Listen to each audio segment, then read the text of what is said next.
Just answering some questions about invocation versus evocation and so on. And some which has come, that many messes up here, especially with the new modern books. They say, I successfully invoke 72 demons. And then they talk about possession, not knowing really what that means, and why many of us old occultists, if it's needed, we do evocation instead of invocation. And then there is that something God form step into the energy that I tried to draw out here, that this is the deity, and you step into the deity. That is not exactly calling it to let it into your body, and that's what you did in the old days of magic. And then there's I don't practice these religions, but they are quite related.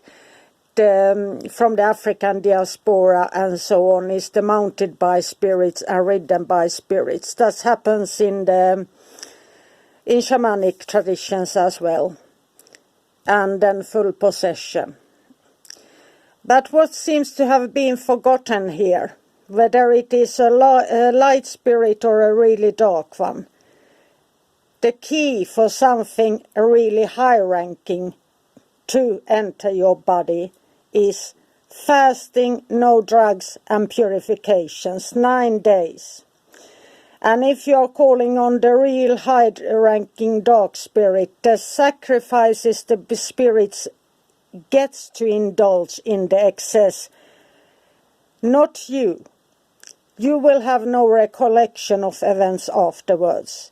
Like if you drank a whole bottle of alcohol or something else, there's no alcohol amounts in your body when you are awake.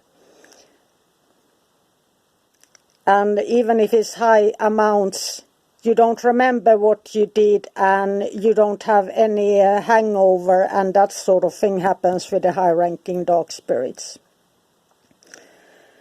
And that's not something I think you should ever do. I've seen it go wrong too many times. And then the invitation when you do an invoking. That's why in the old magic traditions you had the circle and you didn't practice invoking the spirit into you. You assumed God form or stepped into it, or you had it outside the triangle forcing it to do your work. And you must know and have the ability to command that it's the one spirit that you chose. Remember, they have legions.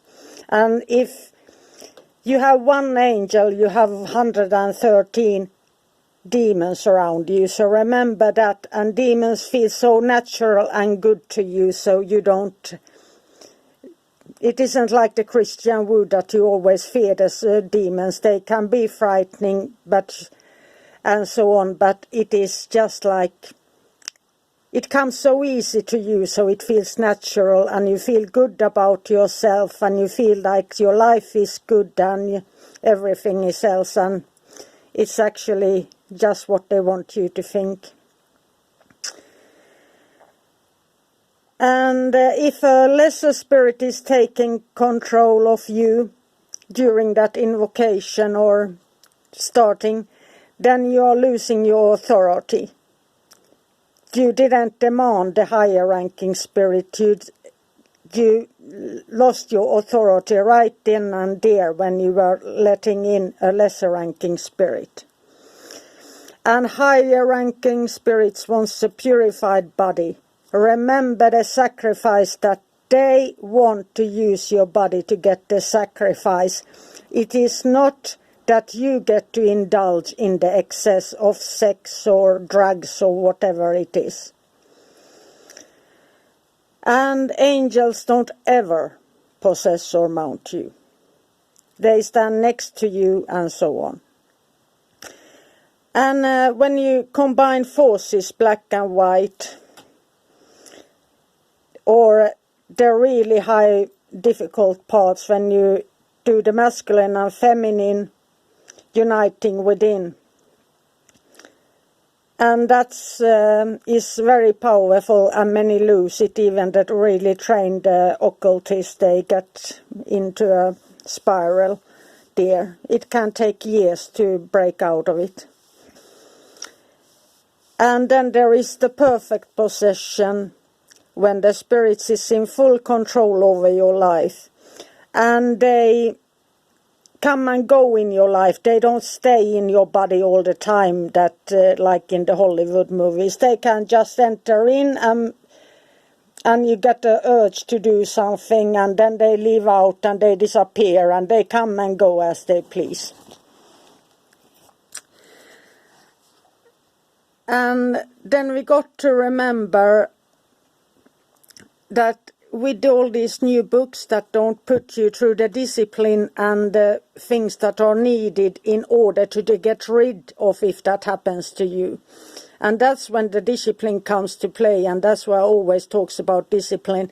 It can happen to you unknowingly in your daily life, and it can happen whether you practice magic or not, but the discipline or fasting so you can get the true angelical help, or whatever it is that you need to really get help and start to change.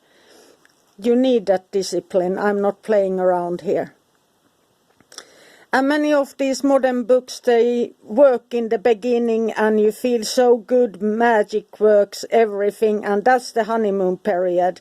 And that's why the Abramelin takes 18 months of discipline. And you don't have immediate results, since you're going to lose everything, break down, and then you have to come back together again and start anew. And the wall is, you see that in many magicians, they practice maybe 7-9 years, and then they hit the wall and they start to lose everything and they get terrified, and that's when the life falls apart. But they don't realize it, that started already in the beginning. There is no such thing as a quick fix in magic. And the one you were is gone. And you have a rebirth there, and the choice is always yours. And that's what I mean, that you always need to strive upwards. And start at the top, don't go from lowest to the highest, but whatever the pantheon you choose, don't work with lesser than. Set your intention to work with the highest or none at all, and I can't stress this enough. Since otherwise there are so many spirits in the middle that will trick you and you lose your authority in the mix. And the aftermath is that whatever you do, whether it's angelical magic or dark magic, you face the truth about yourself, who you were and who you have become. And the painful long healing when you have to forgive yourself and accept the things you did, what you thought, and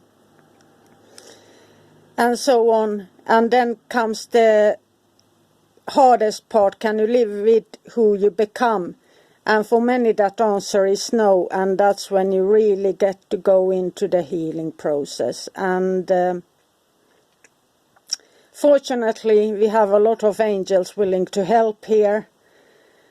And then there's the story that goes on, that you need to forgive yourself, feel the sadness, and later on feel the love, and then the trust will come. And it's not an easy story to tell. And that happens whether you invoked a demon or not. That if somebody's forced you into this, as it happens in my case, the pain doesn't get lesser for that. That's the hardcore, and when you had Lilith and Samael within you and you had to fight for your life for over 40 years to get rid of them. So don't say that everything is so nice and fancy and you're a good magician and you are so in control, since that is not true. You have to fight with it, and my fight is with the angels who stand beside me, who help me, who support me, who fight the battles for me. I'm not the one that is all powerful. The angels are, and they chose to help me since I try. I fail and I try. And the love is real, and my love for God is real, and that's been the only true thing in my whole life, that I love God and I trust the angels. Everything else, there's been so many betrayals and horrors and crimes that I've witnessed, and I've seen people who were really trained occultists. They are dead now. They would have been in the 90s, 80s, and it wasn't fun to see the last years of their lives. There was nothing except for hate, and they don't rest in peace, and they are not powers of the all-powerful in the next life. They are just wandering ghosts, seeking to fit in and find others who are. So that's not a story that the books tell you, but it's quite a story of that a magician can bind another occultist and use them in their rituals as power, the mighty dead or whoever you might call them. But is that right for the person who gave in? I don't think so. I think that they need a chance to learn and then evolve and find forgiveness. I don't think that it's a stop of everything, but it's a school. And if you keep on calling on these past occultists and magicians and bind them to this reality, how can they ever get out of being an intranquil or wandering spirit or a mighty dead? If they want to leave and repent or do whatever is needed for their soul to move on to a better place, I hope they have the free will to do so and choose, even if they have to stay for a while. So that's why I don't call on any spirits that have had a body ever in this life. We all need a second chances sometimes, and the angels are the ones who are giving it to us when we do the work. And it is Tuesday, so the subjects always change on Tuesdays, I see. So, have a magical day, and please listen to the caution. It isn't a fairy tale. It isn't a quick fix that you can do once in a while. But know that there is help when you need it. Trust it, and the help will come. When you trust and open your heart to love, to trying to do your best, the help will come. Have a magical day. Bye for now.